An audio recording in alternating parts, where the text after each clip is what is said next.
Muito bem, estamos hoje mais uma vez falando sobre Jesus e saúde mental, mas pegando perguntas e respostas que vocês mandaram e vocês podem mandar no canal do YouTube da Mansão do Caminho. Se possível, não durante o chat ao vivo, porque muitas vezes as perguntas se perdem no chat depois de alguns dias. Coloca, depois que o vídeo fica gravado no YouTube, bota lá na seção de comentários, joga a tua pergunta que a gente consegue selecionar, ou então manda para o Instagram, né, o meu Instagram, prof_leonardo_machado, porque é bem provável que a tua pergunta seja muito útil para não só para você, mas para as pessoas em geral. E então nós selecionamos e aqui na primeira terça-feira de cada mês, nós selecionamos essas perguntas que têm a ver com saúde mental, para podermos responder numa perspectiva não só psicológica, não só psiquiátrica, mas também espiritual. Então fica comigo que a gente vai fazer algumas dessas perguntas e responder algumas dessas perguntas hoje.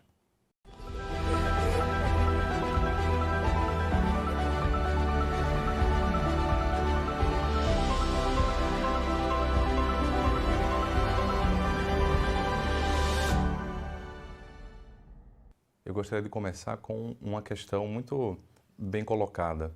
Como se aceitar sem se vitimizar?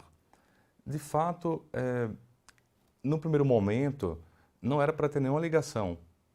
Não era para ter uma ligação você aceitar as suas questões, aceitar o seu passado, aceitar a sua dor e cair em um processo de vitimização.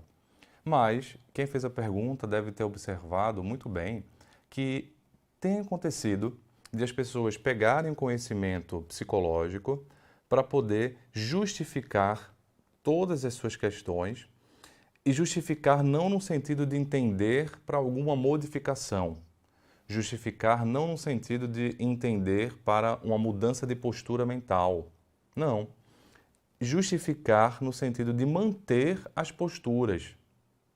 Por exemplo, manter uma postura vingativa em relação aos pais e não pegar o entendimento de que questões da infância, questões da juventude entraram na cota do sofrimento psíquico e essas questões eventualmente podem ter sido influenciadas pelo pai e pela mãe. E aí eu pego esse conhecimento para poder entender a situação, não ficar me culpando, me julgando por sentir uma certa raiva da situação, mas pego para poder me libertar dessa raiva, né? Ou tentar me libertar desse sofrimento atroz, para tentar, portanto, caminhar na direção do auto-perdão, não me culpando mais por ter, por exemplo, raiva da situação, mesmo que essa situação tenha sido criada pelos meus pais, e aí eu não fico com culpa direcionado a mim, mas também entro no caminho do perdão ao meu passado, perdão aos meus pais. Não fico também martirizando porque eles se equivocaram. Então veja que é diferente. Eu pego os conhecimentos psicológicos no sentido de libertação. Quando eu pego os conhecimentos psicológicos no sentido de justificativa apenas, e justificação apenas não entrar na ação da mudança, e aí sim cair numa vitimização, porque a vitimização, ela vai se colocando sempre na postura ou de culpabilizar a si mesmo, né? Porque acaba tendo dois caminhos. Quem se vitimiza muito acaba não só se colocando na postura de vítima do mundo, de vítima de tudo, mas em muitas situações ela também se coloca como a palmatória do mundo. Então ela está sempre dançando entre esses dois caminhos. Ou ela é a palmatória do mundo e ela é a culpada de tudo, então é um processo de culpabilização, ou ela joga a culpa para todo mundo, né? E geralmente os pais são os que mais recebem a culpa de quem se vitimiza de forma continuada. Então ela fica nesses dois caminhos, tá? Por isso que auto-perdão para essa culpabilização excessiva e perdão para a diminuição dessa mágoa gerada pela vitimização em si. Então o que eu tenho visto é isso, realmente o conhecimento psicológico tem se disseminado E a gente usa, veja aqui, esse espaço, né, um espaço de uma TV espírita, sendo utilizado para disseminar conhecimentos não só espíritas, mas no entrelaçamento do comportamento humano. Então, na medida que eu vou jogando aqui alguns conhecimentos, eu estou disseminando conhecimentos psicológicos. Na medida que eu uso a minha rede social para poder trazer algum conhecimento que seja confortador, que seja esclarecedor, eu também estou pegando conhecimentos psiquiátricos, psicológicos, espíritas para poder disseminar alguma coisa de boa. Mas o efeito colateral, porque tudo na vida pode ter efeito colateral. Palavras podem ter efeitos colaterais. E a gente, quanto comunicador, né, e nós como pessoas que usamos a palavra para poder disseminar conhecimento, disseminar o bem, temos que ter muita consciência disso. E aquelas pessoas que escutam também têm que ter consciência disso, de que totalmente diferente é uma palestra, né, de uma conversa individual. Totalmente diferente uma conversa individual de uma psicoterapia individual, em que a gente vai adentrar nas entranhas da intimidade e poder individualizar as questões. Então não é que a gente não vá falar nada por muito medo das palavras, não é isso.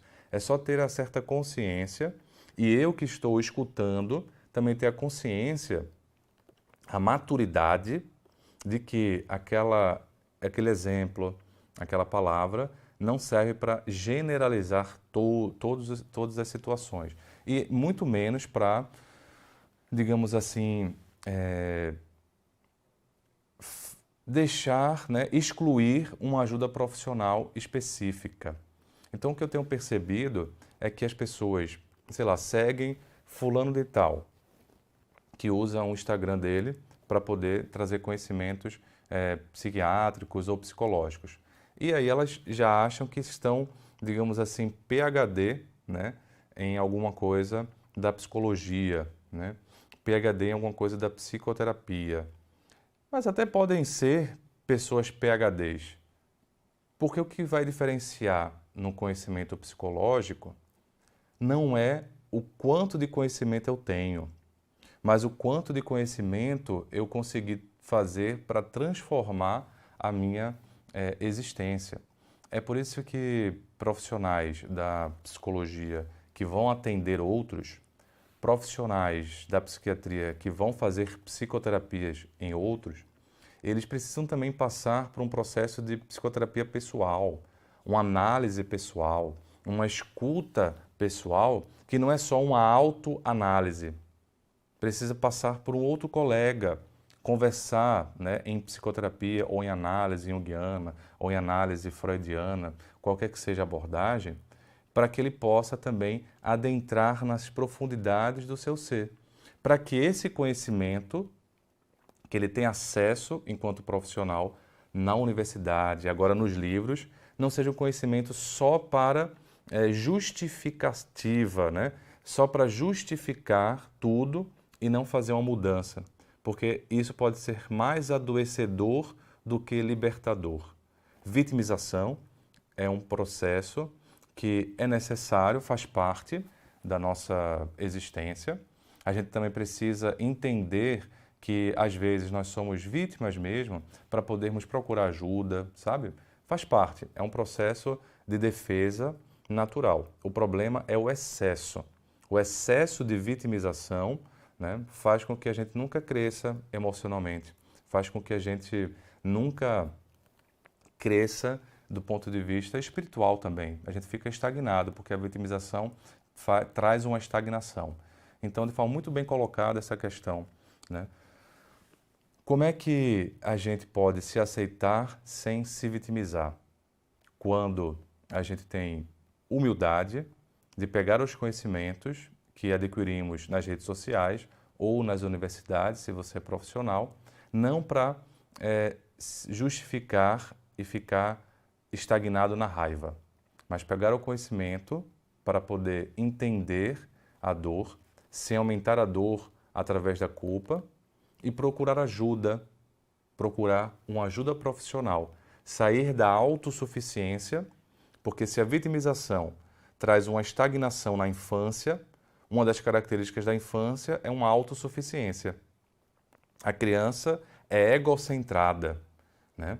E como egocentrada que é, ela também se acha autossuficiente. E ela vai aprendendo que ela precisa, para crescer, entrar na autonomia e não na autossuficiência. A autonomia entende que eu preciso do outro no processo de evolução.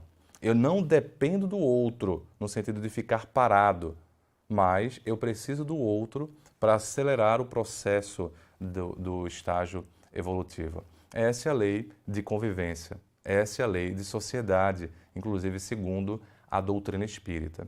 Então, se um conhecimento vem, né, de qualquer área que seja, psicológico, religioso, científico, e ele é usado por nós apenas para destruir, né, apenas para nos destruir na culpa ou destruir o outro com mágoa, não é um conhecimento que está vindo muito maduro. É um conhecimento que está sendo pego pela nossa cabeça de forma ainda muito imatura. Nesse sentido, tem outra questão que se colocou muito, né? Acho que tiveram umas 3 perguntas sobre o diagnóstico borderline. E não só sobre borderline, mas sobre transtornos de personalidade. Como é que a gente identifica transtornos de personalidade? Bem, personalidade é o que eu sou, o que você é, né? O que caracteriza todos nós, em termos de inteligência, em termos de emoções, em termos de comportamento, em termos de motivação, tá? É o que nós somos. Agora, num processo de crescimento mesmo biológico, existem situações em que algumas pessoas ficam retidas, estagnadas, né, em alguns estágios do crescimento, do amadurecimento. E acaba ficando muito inflexível alguns traços de personalidade, e esse jeito de ser acaba gerando muito sofrimento, ou para a própria pessoa, ou para as pessoas que estão ao redor. Grande parte das vezes para os dois lados. Às vezes para si mesmo, às vezes para os outros. Então, uma pessoa com um transtorno de personalidade mostra um eu mais fragilizado, né? Um eu que a gente chama assim, na relação do self, ou seja, dele com ele mesmo, tem uma desestruturação que faz com que muito frequentemente ele fique no processo de vitimização ou no processo de culpabilização. Então, esse jogo que a gente começou respondendo a primeira questão é muito visível em pessoas com transtornos de personalidade. E é por isso que quando ele se culpabiliza muito, ele acaba facilitando, né, processos de adoecimentos psiquiátricos. Então é muito comum que a pessoa com transtorno de personalidade tenha ao longo da vida depressões, transtorno de pânico, transtorno de ansiedade. E é aí que ele muitas vezes procura ajuda. Ele não procura ajuda, em geral, para, digamos assim, amadurecer o seu ser. Ele procura ajuda, em geral, porque adoeceu, psiquiatricamente falando, com depressão, e aí no adoecimento, que não está conseguindo às vezes ter uma melhora adequada, é que a gente chega nesses diagnósticos. E aí vem um segundo ponto. A presença de transtornos de personalidade, ela acaba dificultando a melhora do tratamento. Então, uma pessoa que tem depressão, só depressão, ela tem uma resposta geralmente bem melhor do que uma pessoa que tem depressão e um transtorno de personalidade. Porque o transtorno de personalidade é como se ela não tivesse muita estrutura egóica do ser para poder enfrentar uma reconstrução de vida, uma reconstrução de memórias, por exemplo. Mais facilmente ela fica fixada em algumas situações. Então, dito isso, vem aí a questão da personalidade borderline, né?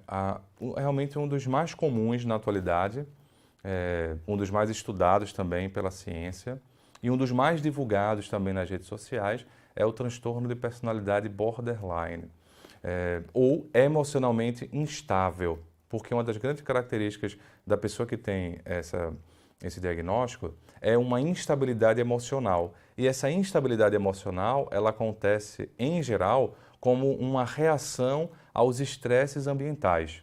Então, é uma pessoa muito sensível aos estresses ambientais e essa grande sensibilidade acaba gerando uma alteração do humor. Mas, geralmente, não é uma elevação do humor, não é a pessoa ficando bem. Em geral, a variação do humor de alguém que tem um transtorno borderline é para baixo, ela ficando mais entristecida, com raiva. Por quê? Em geral, a pessoa com borderline, com características borderline, ela tem um vazio muito grande, uma sensação de vazio existencial. E essa sensação de vazio existencial faz com que ela muitas vezes se sinta rejeitada ou uma pessoa rejeitável. Então, como ela é uma pessoa, para ela, na visão dela, rejeitada ou rejeitável, porque ela se sente uma pessoa incompleta demais, muitas situações de vida são interpretadas como rejeição. E como resposta a isso vem uma tristeza, vem uma situação de oscilação de humor para baixo. Daí, quando você vê a questão do vazio existencial sendo muito posto, muito encontrado, muito frequente na personalidade borderline, a gente consegue entender por que está tão comum, né, falar sobre essa situação. Porque também a gente vê esse vazio existencial na modernidade, né? Desde que Viktor Frankl levantou ali o sinal para a ausência de sentido que as pessoas estavam sentindo, a gente vem percebendo um crescimento cada vez maior das pessoas com certo vazio, né? Sem propósitos, sem significado.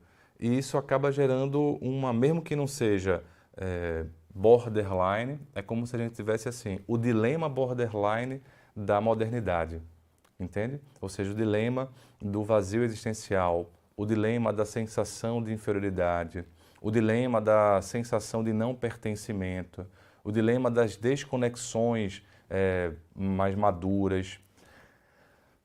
Nesse sentido, personalidade, que é um outro ponto que perguntaram. Personalidade, a gente vai dar esse diagnóstico, né, de transtorno de personalidade, em geral, a partir de 18 anos, porque seria quando a pessoa está com a personalidade mais formada. Mas há situações em que os traços são tão intensos, os traços são tão fortes, as características são tão fortes, que já na adolescência, os psiquiatras da infância e adolescência já conseguem diagnosticar alguns adolescentes com transtorno borderline de personalidade. Porque muito dificilmente ele mudaria em 1 ano, em 2 anos, temas tão profundamente arraigados. Tá? Ao longo também da história de quem tem personalidade borderline, é comum encontrar muitos traumas numa fase precoce da vida, ou traumas repetitivos, muitas vezes questões de abusos. Isso vai gerando, então, uma situação que aprofunda esse vazio. Mas eu quero dizer para você também que não é todo mundo que tem a personalidade borderline que passou por situações abusivas, de abuso, por exemplo, sexual, na infância e na adolescência. Há muitas pessoas que não tiveram situações tão traumáticas assim, muitas mesmo, e mesmo assim tem uma questão borderline quando chega na fase adulta. E aí eu acho que vale a pena chamar a atenção na perspectiva espírita da reencarnação. O que nós somos hoje, ou seja, a minha personalidade de hoje, não se deve apenas ao hoje, não se deve apenas à psicologia do hoje, portanto. Nós temos toda uma questão reencarnatória de coisas que passamos, de experiências que nós passamos ao longo da existência, de existências pretéritas. Por isso que a personalidade ela tem um fator biológico muito forte. cerca de 50% a 60% do que eu sou, do que você é, enquanto jeito de ser, enquanto pessoa, deve-se a uma carga genética. Ou seja, os pais não são culpados de tudo, porque nós já chegamos aqui nessa existência com a bagagem, que é uma bagagem que vem do nosso ser espiritual e que se traduz no corpo a partir da genética. A genética é a argamassa que o ser espiritual tem para moldar o seu corpo. Então, nesse sentido, a gente vai encontrar situações, e eu queria dizer isso para você que é pai ou mãe de pessoas que têm esse diagnóstico, que a culpa não necessariamente é sua. Estou falando isso de uma forma geral, pensando em algumas situações específicas aqui, em que os pais se culpam muito, porque escutam falar, né, da influência dos pais na formação da personalidade, e os pais influenciam bastante, mas a influência que a gente geralmente coloca na psicologia ou na psiquiatria é a influência traumática, né? A gente esquece também da influência protetora dos pais, porque a gente pensa assim, de forma muito simplória, se o menino está bem, né? Se o adulto é um adulto saudável, então os pais serviram para proteger aquele indivíduo. Mas se o indivíduo está com um adoecimento, os pais serviram para adoecer aquele indivíduo. E o pensamento não é tão simplório assim, porque, por exemplo, aquele indivíduo que está com um adoecimento poderia ser muito pior se ele não tivesse tido um ambiente tão protetor que teve. Se não tivesse tido os pais tão amorosos que teve. Então, você, pai e mãe, precisa também olhar, né, para o fator protetor que você pode ter sido para o teu filho. Mesmo que ele esteja passando por uma situação de adoecimento, como a gente está colocando aqui. E esse fator protetor é esquecido. No final das contas, poderia ser bem pior se você não tivesse amado o teu filho. Infelizmente, ou felizmente, o teu amor de pai, o teu amor de mãe, o teu amor cuidador não conseguiu blindar, né, e salvar de todas as dores, porque a gente, enquanto um pai, uma mãe cuidador, queríamos realmente cuidar a tal ponto que os nossos rebentos tivessem uma cura total, uma salvação, inclusive, espiritual total. Infelizmente, ou felizmente, o nosso amor tem limite. A capacidade curativa e a capacidade protetora do nosso amor, por mais que sejamos pessoas amorosas, pessoas do bem, e não sejamos fatores de adoecimento abusivo para os filhos, tem uma capacidade limitada. Então, a gente precisa lembrar que poderia ser pior.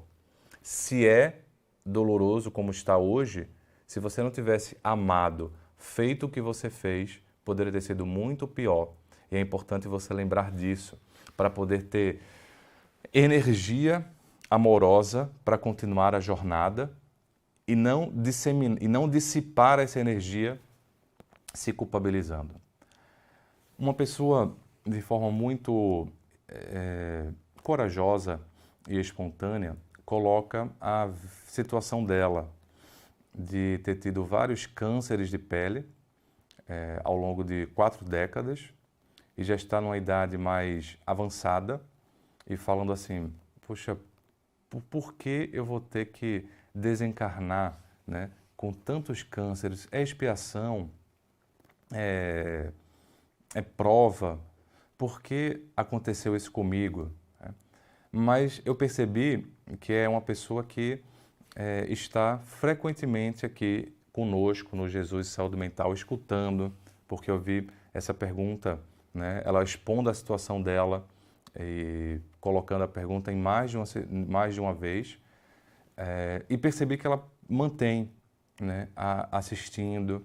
Então, mesmo sem conhecer você, eu imagino que você é uma pessoa que busca alívio. Você é uma pessoa que busca ajuda. Você é uma pessoa que busca auxílio na fé. Não só através desse programa, mas certamente através de outras palestras, através de outros conteúdos. Então, eu diria para você o complemento do que eu estava dizendo antes. a gente pondera, né, e avalia o sucesso ou o insucesso das nossas existências, às vezes apenas baseado no fato concreto de um adoecimento ou de um estresse ou de uma dor que acontece. E aí nós podemos ficar mais entristecidos ainda pelo fato da expiação estar acontecendo. Provavelmente, né, um adoecimento que trouxe tantas consequências na vida de uma pessoa, na sua vida, fala de um processo expiatório, né, de um processo de dor expiatória. Não só uma dor provacional, mas uma dor expiatória pode se transformar também em uma dor provacional a partir da postura que nós temos, a partir da postura que você tem. Nem toda dor provacional é uma dor expiatória, porque a dor provacional não tem a ver com questões do passado, né? No sentido de equívocos que nós cometemos em várias áreas e agora vem como consequência a partir do nosso perispírito, a partir do nosso corpo ou a partir de situações da nossa vida. Porque a gente às vezes esquece disso. A expiação não é só pelo corpo, pela doença, situações de vida também, né? São situações expiatórias que podem acontecer. As situações provacionais não têm a ver com um resgate necessariamente de outra existência. Elas têm a ver com algum aprendizado que a gente pode passar, tá? Por isso que eu estou dizendo, nem toda dor provacional é uma dor expiatória, porque nem todas são de resgate. Mas toda dor de resgate, toda dor expiatória, ela pode ter um caráter também provacional no sentido de a gente aprender com elas.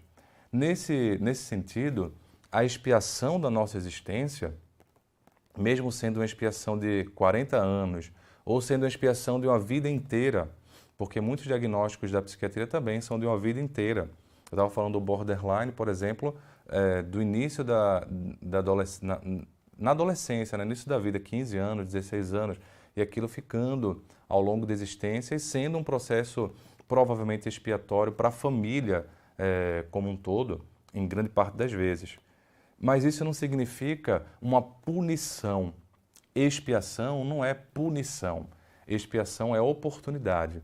Por isso que a expiação não pode ser... A presença da expiação não pode ser vista pela visão espiritista como um sinal de fracasso, como um sinal de insucesso da nossa reencarnação. Ao contrário, é como um sinal de possibilidade de aprendizado.